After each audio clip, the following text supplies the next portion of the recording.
In 1943, a 19-year-old farm girl walked into a U.S. military base in the Arizona desert, and what walked back out may not have been her. Her name was Eleanor Hartwick. She vanished without a trace. No body, no witnesses, no explanation. Then, months later, she came home. Same face, same voice, same name, but something was wrong. Photographs show she stopped aging. Medical records don't make sense. And classified files suggest she lived decades longer than humanly possible. Even more disturbing, she worked in sensitive government positions for over 50 years while being quietly monitored the entire time. Before you keep watching, I need you to do something. Comment "human" if you believe Eleanor survived and lived out her life. Comment "replaced" if you think something else came back wearing her face. No fence-sitting. Pick one. Because by the end of this video, after you see the photos, the documents, and the timelines the government tried to erase, you might wish you hadn't. And here's the scariest part. If Eleanor wasn't human when she came back, how many others aren't either? This channel survives on your support. Subscribe if you want more stories like this, stories they tried to erase forever. Okay. So on March 17, 1943, Private First Class Eleanor Hartwick of the Women's Army Corps stepped off a supply truck at Fort Huachuca, Arizona. What should have been the start of a routine assignment became the beginning of a nightmare the U.S. military would spend the next 80 years trying to bury. According to official records, Eleanor died in a training accident. The unofficial truth is far more unsettling. Fort Huachuca sat deep in the Huachuca Mountains, less than 15 miles from the Mexican border, surrounded by desert scrubland and ancient Apache territory. Reactivated in 1941, the base trained the 92nd and 93rd Infantry Divisions, predominantly African-American units, preparing for deployment to the Europe and the Pacific. By early 1943, women were being assigned to the base for administrative and medical support. Eleanor arrived on a cold desert morning, the air thick with dust and the sharp scent of creosote. She was 23 years old, blonde, blue-eyed, a farm girl from Iowa who had volunteered just 6 months after Pearl Harbor. Her service file was flawless, exemplary conduct, always punctual, disciplined, skilled in nursing and clerical work. Nothing, absolutely nothing suggested she would become the focal point of one of the most classified military investigations of World War II. The first sign that something was wrong came 3 days after her arrival. Captain Douglas Mercer, the base's personnel officer, noted in his daily log that Private Hartwick failed to report for morning formation. A search of her barracks revealed an empty bunk, perfectly made. Her belongings were untouched, except for one detail that immediately raised alarms. Her military identification papers were gone. At first, we assumed desertion, Mercer would later testify to the Army Inspector General. But perimeter guards reported no breaches, no vehicles were logged, no one had seen her leave. She vanished sometime between lights out and reveille. The official search lasted 48 hours. Tracking dogs followed her scent to the eastern fence line, then lost it near an access road leading into the mountains. Local deputies checked bus stations, train depots, even border crossings. Nothing. Eleanor Hartwick had evaporated, like morning dew under the desert sun. Then, on March 23rd, everything changed. A rancher named Samuel Ortiz was riding the fence line on his property 12 miles northeast of the fort when he stumbled upon a campsite hidden inside a narrow canyon. What he saw there was so disturbing that he rode straight to the county sheriff without stopping. The campsite was sophisticated, clearly established weeks, maybe months before Eleanor disappeared. 4 structures built from desert stone and timber formed a defensive perimeter. A central fire pit still held fresh ashes. Scattered around it were items that made the sheriff immediately call military intelligence. Women's clothing bearing WAC insignia, personal letters addressed to female soldiers stationed at Fort Huachuca, and most disturbing of all, a collection of military identification photographs. Eleanor Hartwick's was among them. Major Robert Thorne of the Army Counterintelligence Corps arrived from Fort Bliss within 24 hours. His preliminary report, declassified only in 2017, described the scene in chillingly precise language. The site appeared to have been occupied by multiple individuals over an extended period. Forensic evidence suggested at least 6 to 8 people, both male and female. The recovered materials pointed to deliberate surveillance and targeting of female military personnel.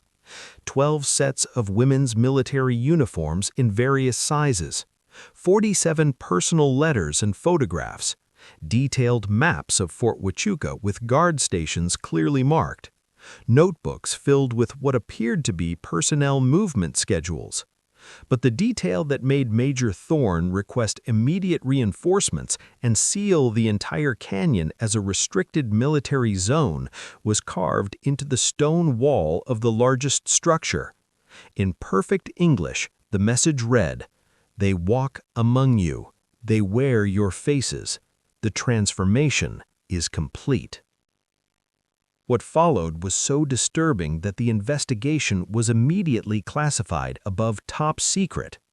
Major Thorne's team soon discovered that Eleanor Hartwick was not the first woman to disappear from Fort Huachuca. Over the previous 8 months, 4 other female soldiers had vanished under nearly identical circumstances. Each time, the explanation was desertion or transfer. Each time, their personnel files were quietly removed and sealed. Each time, someone ordered the investigation shut down before it could begin. Sergeant Ruth Morrison, who worked in the base records office, would later give testimony sealed until 2020.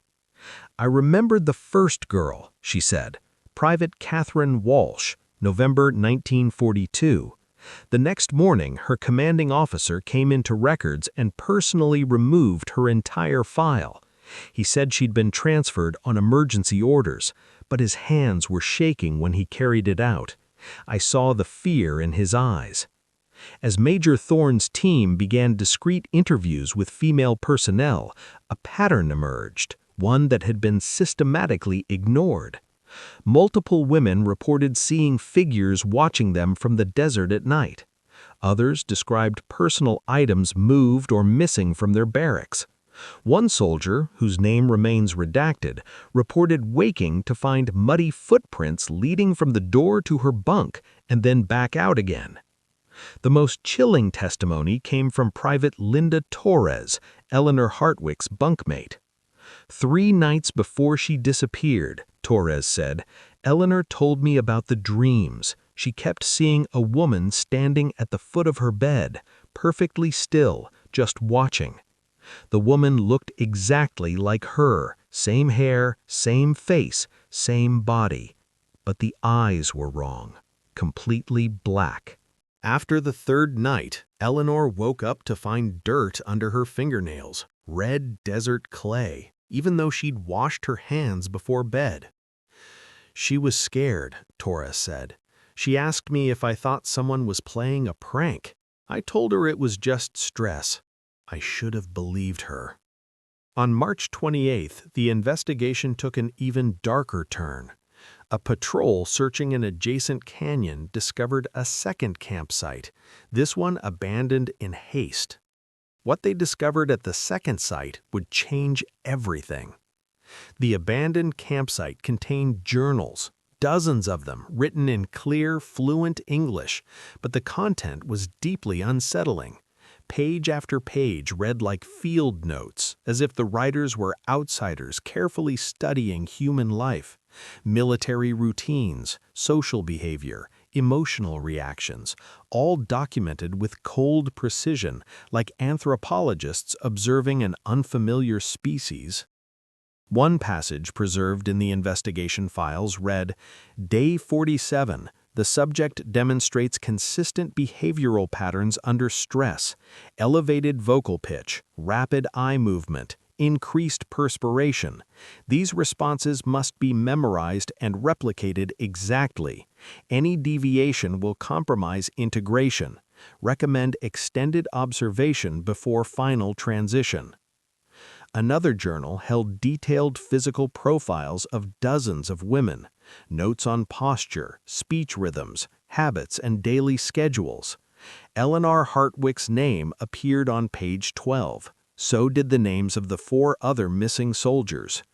Every entry ended the same way. Subject deemed suitable. Acquisition authorized. On April 2nd, Major Thorne submitted an urgent report to Army intelligence.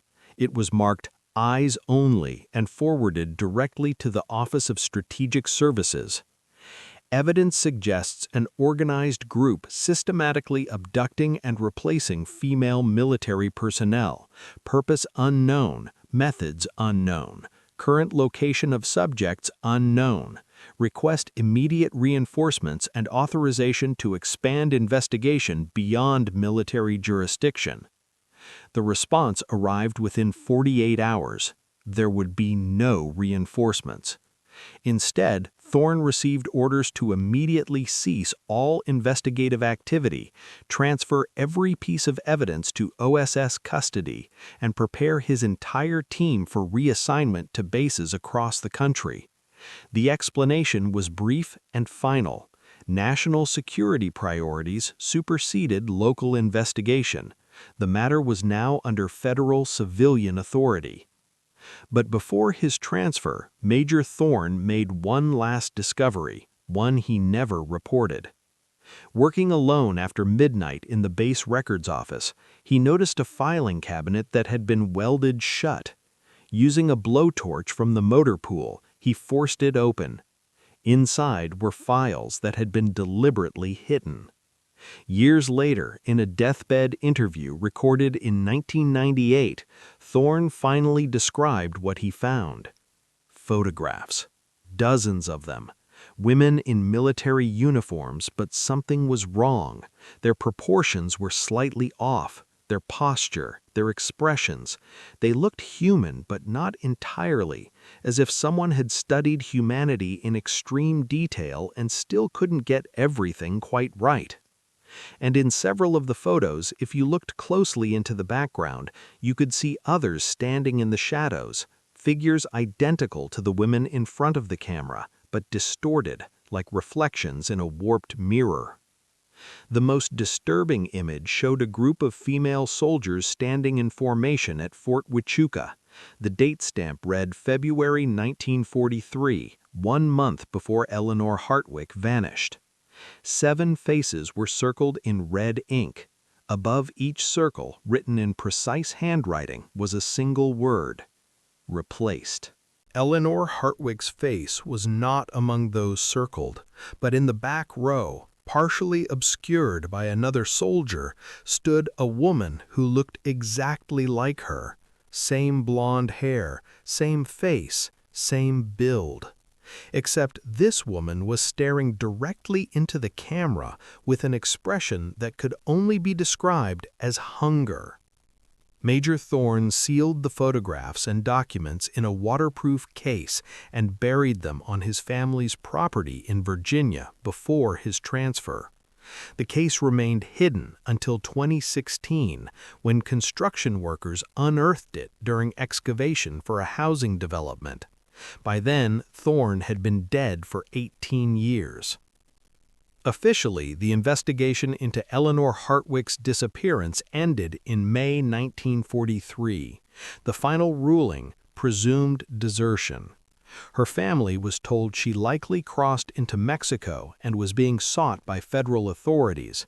They were strongly advised not to speak publicly for reasons of national security. But the story didn't end there. In July 1943, a woman identifying herself as Eleanor Hartwick appeared at a Red Cross station in El Paso, Texas. She wore a torn WWII uniform. She was severely malnourished. Doctors described her condition as acute psychological trauma. Nurse Patricia Simmons, who treated her, recorded the encounter in her private diary. She kept repeating the same thing, Simmons wrote. "They're not human. They're learning to be us. I escaped, but they'll find me. They need to finish the process." The woman had scars around her wrists and ankles, consistent with long-term restraint, but what disturbed the nurse most were her eyes. She looked at people like she was studying them, memorizing every detail. When I brought her food, she didn't eat. She stared at the tray, then at me. Then she copied exactly how I had set it down, like she was practicing. Military police took her into custody within 6 hours. She was transferred to an undisclosed military medical facility. According to official records, she was released 3 weeks later with an honorable discharge due to medical incapacity. She returned to Iowa. Her family said she was different, but couldn't explain how. In a letter to a local newspaper in 1948, Eleanor's mother wrote, "My daughter came home from the war, but something terrible happened to her in that desert. She doesn't sleep. She stands at her bedroom window all night watching the road. Sometimes I catch her staring at her reflection, like she's surprised by what she sees. She says she remembers being taken, being studied, being prepared for something, but then she wonders if that was someone else. Maybe the real Eleanor never came home at all." In 1952, the woman living as Eleanor Hartwick moved to California and took a job at a defense contractor in Burbank. Her employment file showed flawless performance and steady promotions. She never married, never formed close relationships. She lived alone until her death in 1989. When her belongings were donated to charity, volunteers found something chilling. Dozens of notebooks, each one filled with meticulous observations of human behavior, emotional reactions, social habits, stress responses, written in the same clinical tone as the journals recovered from the Arizona Canyon. The entries spanned 46 years, from 1943 to 1989. As if someone had been studying humanity their entire life, still learning how to be one of us.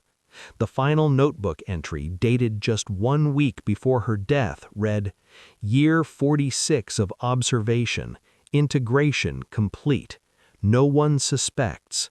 The others are in position now, waiting. When the signal comes, we will reveal ourselves. Until then, we practice, we learn. We become more perfect versions of what they expect to see." The notebooks were handed over to local authorities, who forwarded them to the FBI. The case file was closed with a simple conclusion: the writings were the product of mental illness and required no further investigation. But researchers who later examined the surviving evidence noticed something deeply unsettling. When military records, civilian employment histories, and census data were cross-referenced for personnel stationed at Fort Huachuca between 1942 and 1945, a statistical anomaly emerged. 23 female soldiers from that base went on to work in sensitive government roles, defense contractors, military research labs, and classified facilities. None of them ever married. None had children. Most lived alone and maintained minimal social ties. And according to coworkers and neighbors, they shared striking similarities. They rarely slept. They watched people with unnerving intensity. Several were described as observing ordinary human behavior the way a student studies a subject, carefully, deliberately, as if everything had to be learned from scratch. In 2019, a doctoral student at the University of Arizona named Michael Chen began researching Fort Huachuca for his dissertation. While reviewing declassified military documents, he uncovered references to Major Thorne's original investigation, including mentions of evidence transferred to OSS custody and never recovered. Chen filed multiple Freedom of Information Act requests seeking the complete case files. The responses he received were heavily redacted, entire pages blacked out under national security exemptions. But in the margin of one document, a handwritten pencil note had escaped notice. C. Operation Chrysalis Files, subsection Lambda. Operation Chrysalis officially did not exist. There were no budgets, no personnel lists, no mission summaries, no after-action reports.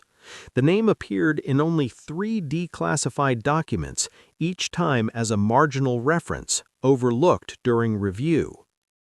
Chen spent 2 years chasing it. He interviewed retired military officials, searched archives across the country, and filed dozens of additional FOIA requests. Most led nowhere.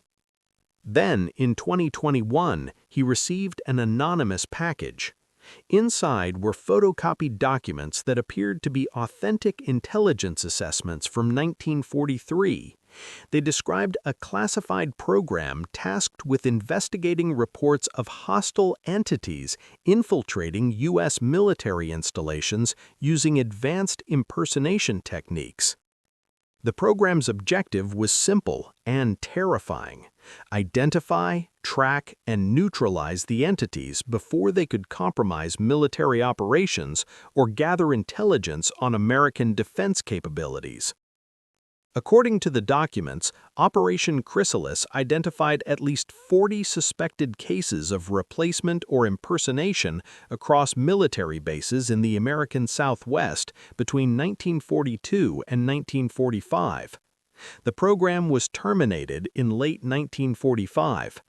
The final report concluded that the phenomenon represented a security threat of unknown origin and unknown scale, one that could not be effectively countered with existing resources. The last document in the package was a memo dated December 1945, marked Top Secret and addressed directly to President Harry Truman. It was brief. The entity's demonstrated ability to perfectly replicate human appearance and behavior renders conventional security measures ineffective. Program terminated due to inability to distinguish genuine personnel from replacements. Recommendation: long-term monitoring of suspected individuals and their descendants. Defensive protocols remain classified under special access restrictions. Michael Chen presented his findings at an academic conference in 2022. The response was predictable. Most attendees dismissed the material as elaborate forgeries or argued Chen had misinterpreted standard counterintelligence operations targeting German or Japanese spies during the war. But after the presentation, 2 people approached him. Both were retired military intelligence officers. Both asked to speak privately, and both told him the same thing: stop investigating Operation Chrysalis. Stop looking into Fort Huachuca.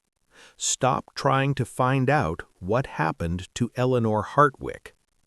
One of them, a woman in her 80s who had worked for the Defense Intelligence Agency in the 1960s, was more direct. "There are things that happened during the war that we still don't understand," she told him. "Things we were ordered to forget, things we were never supposed to talk about. I saw files once, files about people who weren't people, about things that learned to be us so well that we can't tell the difference anymore. They're still out there, they're still learning, and if you keep digging, they'll know. They'll come for you." Michael Chen disappeared 6 weeks later. His apartment was found empty. His research materials were gone. His computer hard drive had been professionally wiped. The university announced he had taken a leave of absence to pursue research overseas. His family received a short email saying he would be out of contact for several months. The message originated from an IP address in Romania, later identified by cybersecurity experts as a hub for advanced digital spoofing operations. Chen's dissertation advisor, Professor Margaret Walsh, attempted to continue his work. She lasted 3 months. 2 men in dark suits arrived at her office, identified themselves as representatives of the Department of Defense, confiscated all remaining research materials, and made her sign a non-disclosure agreement. She was informed that further investigation would constitute a violation of federal security laws. Professor Walsh stayed silent for 2 years. Then, in 2024, she published an anonymous article on a website dedicated to unexplained military incidents. The article detailed everything she knew about Operation Chrysalis and the disappearance of Eleanor Hartwick. It ended with a warning. If you're reading this, you need to understand something. What happened at Fort Huachuca didn't end in 1943. It never stopped. Whatever was uncovered in that desert is still with us, still moving among us. These things that learned how to be human have now had 80 years to practice, 80 years to integrate, to spread, to perfect their disguises. How many are out there now? How many people do you know who feel slightly off? People who watch others a little too closely, who seem to study social behavior instead of simply living it, who react a moment too late or smile like they're imitating something they've seen before. How would you even know? Within 72 hours of Professor Walsh's article going live, the website crashed. Every cached version vanished from Internet archives as if it had never existed. 3 months later, Professor Walsh was dead. The official ruling was accidental drowning. She was found swimming alone at night. She was 62 years old. According to friends, she was an excellent swimmer, and she never went to the beach after dark. Still, the story of Eleanor Hartwick and Fort Huachuca refuses to stay buried. It surfaces again and again, in fragments, a passing mention in a conspiracy podcast, a reference buried in a declassified document that shouldn't exist, a deathbed confession from someone who served in military intelligence during the Cold War. In 2022, a Vietnam War veteran named Thomas Garrett came forward with a story he had kept secret for 57 years. Garrett had served in Army intelligence, specializing in counterintelligence operations in Southeast Asia. But before Vietnam, he'd been assigned to a special unit based at Fort Carson, Colorado, a unit whose mission was never officially acknowledged. In a series of recorded interviews with an independent journalist, Garrett described a classified program that tracked individuals suspected of being what the military internally referred to as replicants or chrysalis subjects. According to Garrett, these individuals were identified through behavioral analysis, psychological profiling, and biological markers that were never fully explained to field operatives. "We had a list," Garrett said, "hundreds of names, people in government, defense contractors, universities. Our job was to watch them, document everything, report anomalies, but we were never told what to do if we confirmed suspicion." He once asked his commanding officer what the end game was. "There is no end game," he was told. "This program isn't meant to stop anything. It's meant to delay something inevitable." Garrett claimed that 23 names on his list belonged to women who had served at Fort Huachuca between 1942 and 1945. He later recognized several of them in senior positions at federal agencies, research labs, and military installations. They appeared completely normal, dedicated professionals, quiet lives. But the patterns were there, if you knew how to look. They never formed lasting romantic relationships. They moved frequently. They kept meticulous records of their surroundings. And, according to surveillance reports Garrett reviewed, they occasionally met with each other in different cities, brief encounters that appeared random but occurred with statistical improbability. The most disturbing part, Garrett said, was what happened when one of them died. In 1983, a researcher at Los Alamos, one of the women on the list, was killed in a car accident. Within 48 hours, 3 other women from the list traveled to New Mexico. They didn't attend the funeral. They went to her house. They stayed inside for 6 hours, then they left separately. When local agents later searched the home, it was empty, completely stripped.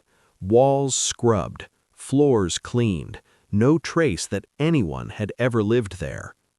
The woman's family said she lived simply and had already arranged for her belongings to be donated. There was no record of any donation, no estate sale, no paperwork. Everything had vanished. Garrett's testimony prompted a small group of independent researchers to begin compiling their own database, tracking every woman who served at Fort WWII during the war and mapping what happened to them afterward. The results were unsettling. Out of roughly 300 women stationed at Fort WWII between 1942 and 1945, 47 fit the same profile Garrett described: no marriages, no children, frequent relocations, sensitive fields, minimal social connections. That alone might have been coincidence, except for one more detail. All 47 lived far longer than expected. The average lifespan among them was 94 years, nearly 13 years longer than national averages for women born in the same period. Several lived past 100. Medical records obtained through Freedom of Information requests revealed something else. No heart disease, no cancer, no dementia. When they died, it was usually from sudden accidents or unexplained organ failure, with no prior decline. Dr. Helena Vazquez, a gerontologist who reviewed anonymized medical data, wrote, "These women aged, but they aged differently. Cellular degradation was unusually slow. Tissue regeneration remained high well into advanced age. If I didn't know better, I'd say their bodies were engineered to last longer than human physiology allows. But that's impossible," she added, "unless experimental longevity programs existed in the 1940s, which is highly unlikely given the technology of the time." The most disturbing discovery came in 2023. Researchers ran facial recognition software on archived military photographs from Fort WWII. The system, designed to identify individuals across decades, flagged something impossible. A woman photographed at Fort WWII in January 1943 showed a 97% facial match to a woman photographed at a Los Alamos scientific conference in 1968. Same bone structure, same proportions, same distinctive features. If it were the same person, she would have been 51 years old in 1968. The woman in the conference photo appeared to be in her late 20s. The researchers assumed an error. They reran the analysis, then ran it again. The results didn't change. They expanded the search across all 47 women on Garrett's list. 12 cases showed the same anomaly: women appearing in photographs taken decades apart, aging little or not at all. One woman, listed in Fort WWII records as Private Sarah Mitchell, appeared in photographs spanning 66 years, from 1943 all the way to 2009, and she looked almost exactly the same. In the earliest photographs, Sarah Mitchell appeared to be in her early 20s. In the final image, taken at a technology conference in San Francisco, she looked no older than 50. She should have been 88. Researchers attempted to locate her for an interview. According to her death certificate, Sarah Mitchell had died in Seattle in 2010 at the age of 89. But when they contacted the funeral home, they were told there had been no public viewing. The body had been cremated immediately. The ashes were collected by family members who provided no contact information. The death certificate listed the cause as natural causes. Yet the attending physician's medical report, later obtained through a court order, told a different story. He noted highly unusual physiological characteristics and formally recommended further pathological examination. That examination never happened. The medical examiner's office received direct orders from an unnamed federal agency to release the body for immediate cremation. The physician who authored the report transferred to a hospital in Alaska 1 month later and has refused all interview requests since. In 2023, a data analyst named Jennifer Park was reviewing declassified CIA documents as part of a research project on Cold War intelligence operations. Buried in a massive document release was a single-page memorandum dated August 1967. It was marked secret and addressed to the Director of Central Intelligence. The memo referenced a joint military CIA program designated Chrysalis Continuation. Subjects maintain deep cover positions within target sectors. Integration percentages exceed projections. Recommend continued observation without intervention. Subject longevity exceeds initial estimates by minimum 30%. Full replacement cycle may not occur within originally projected timeline. Park published the document online. Within hours, conspiracy community seized on it. Mainstream researchers dismissed it as either a forgery or a misinterpreted reference to another program. 2 weeks later, Park received a cease and desist letter from attorneys representing the federal government demanding immediate removal of the document and destruction of all copies. She complied, but not before hundreds of copies were downloaded and mirrored across the Internet. Independent forensic analysts later confirmed the paper stock, ink composition, and typewriter alignment were consistent with CIA documents from the 1960s. The signature matched known samples of the Deputy Director of Central Intelligence from that period. What made the memo truly unsettling was a handwritten note in the margin, apparently added after the document's initial circulation. If accurate, minimum 200 years required before full integration. The question was never clarified. Was that their timeline or ours? In 2024, a group calling itself the Fort Wooka Research Initiative claimed to possess documents proving Operation Chrysalis was real and still active under a different designation. They announced plans to release the evidence at a press conference in Washington, D.C.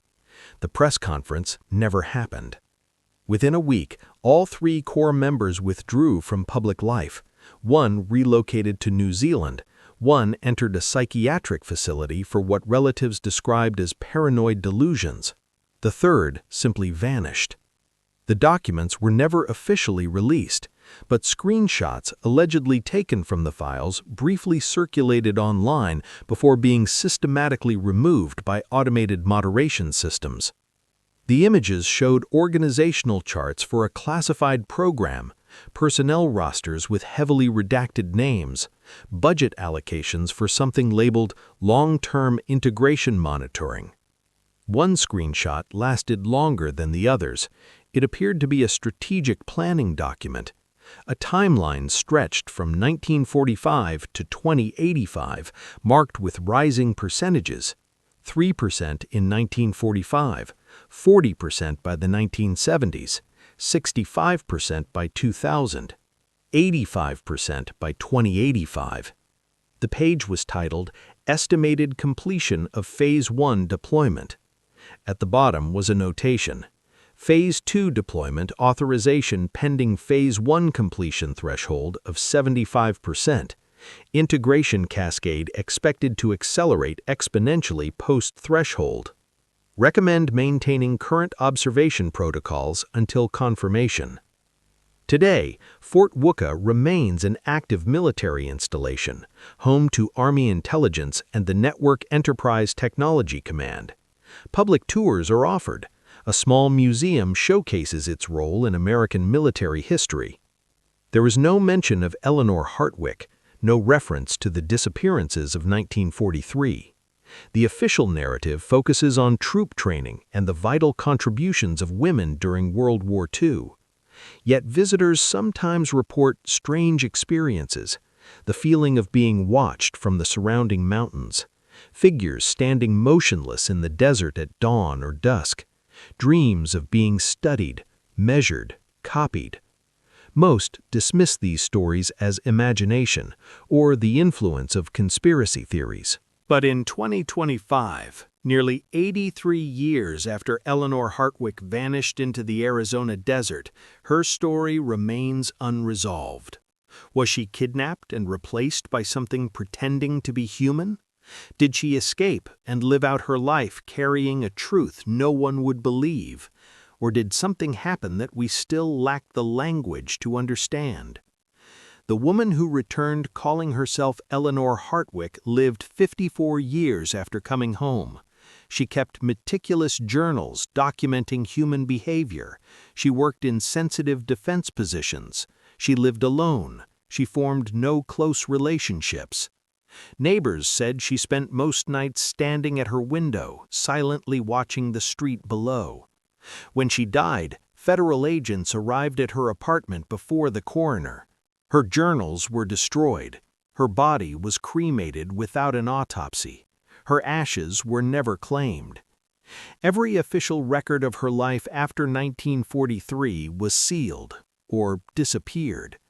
It's almost as if someone wanted to erase all proof that Eleanor Hartwick ever existed. Or worse, make sure no one ever discovered what she became. But Eleanor Hartwick did exist, a real person. A farm girl from Iowa who volunteered to serve her country and walked straight into something that should never have existed, something that watched her, studied her, learned her, and may have replaced her.